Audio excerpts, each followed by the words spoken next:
Also tonight, the bride and groom left marooned after another... Hello. First tonight, another hot summer weekend marred by two separate tragedies involving open water. At Ant Hill in Bedfordshire, a 30-year-old man died after he went for a swim in a pond. In Ipswich, on the same day, a 15-year-old boy died in similar circumstances. And there's evidence that a long, hot summer will lead to many more people being killed. Our chief reporter, Kim Riley, is in Ipswich now. Well, Stuart, this pond is right next to a new housing development, as you can see. It's a popular meeting place for young people, and actually, as you can see down here, it's a popular meeting place for young fishermen. They're here tonight having a go and seeing if they can catch anything. But when it comes to swimming, it's most definitely a dangerous pond. The water's up to 20 feet deep, very murky, and there's an awful lot of rubbish down on the bottom.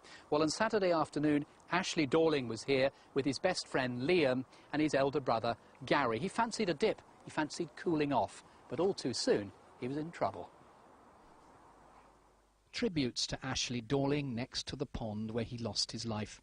There are messages here from every member of his family, including brother Gary, who tried in vain to save him.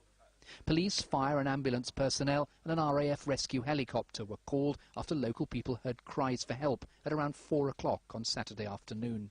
A lifebelt should have been available, but the casing was empty.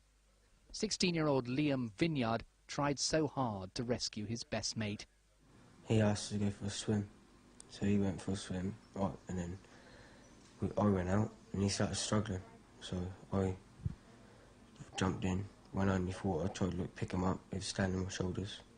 I tried to take him back, I couldn't, I was losing my breath and stuff. And then Gary jumped in, and then Gary started struggling, so I got Gary out and we couldn't see Ashley after that. It was more than half an hour before he was found and pulled from the water, taken to Ipswich Hospital, where he was pronounced dead. It's clear the lifebelt hasn't been in place for many months. After hunting round the pond, we eventually spotted it, almost hidden among the reeds. There are more tributes and messages on the caravan at the family home, which was Ashley's pride and joy. I just remember him just being cheerful, cheering everybody up all the time. I'm angry with what happened because there should have been the rings there for him to at least have a chance of surviving, but without them there was none. The family say they want the pond to be filled in to avert another tragedy. Ipswich Borough Council has told us it doesn't own this land or the lake, but it's checking all its life-saving equipment near to waterways that it does actually own. Now, the developer, Crest Nicholson, been talking to them. It says the pond is owned by a number of different parties. It put up lots of fencing around the back here and lots of planting, it says, to dissuade people from coming down to the lake. It's cooperating with the investigation. It's sent its sympathies to the family of Ashley Dorling. Within a few hours, though, of the teenager's death, there was another tragedy, this time in Bedfordshire. Alex Donlop reports now from Ant Hill. 2 days after they tried to rescue Gary Stevens, Jay, Vicky and Kirsty returned to the reservoir. They lived just a stone's throw away. They were among 5 friends who were with the 30-year-old when they went fishing, and then late in the evening they went for a swim. Gary soon got into trouble. He just started struggling, and that was it. He was gone.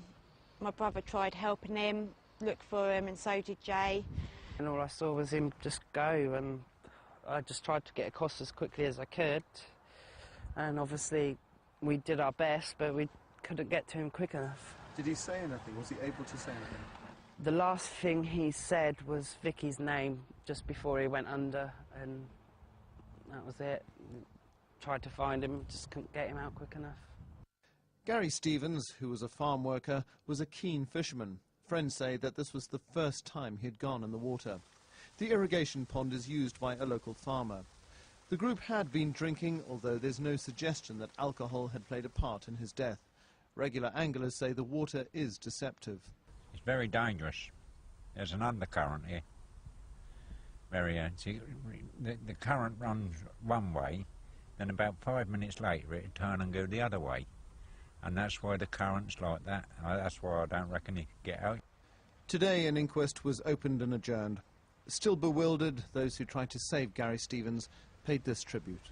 I'm going to miss him. My heart goes out to his mum, his dad and his brother. And we're here if you need us. And we're devastated he's gone. Yeah, we are. We're all going to miss him deeply. Gary, rest in peace. Vicky Andrews there, ending that report from Alex Dunlop. Well, finally from me, figures that show that the lure of open water in high summer is all too potentially dangerous. These are figures from the Royal Society for the Prevention of Accidents. The most recently that we have available, 2006, there were 312 accidental drownings in the UK, 147 on inland waterways. And if we look back to the last summer heatwave in 2003, the number of deaths in water was up by 80%, and between June and August, that averaged 2 deaths a day. Well, tonight, the family of young Ashley Dorling are awaiting the results of a post-mortem. Stuart, back to you.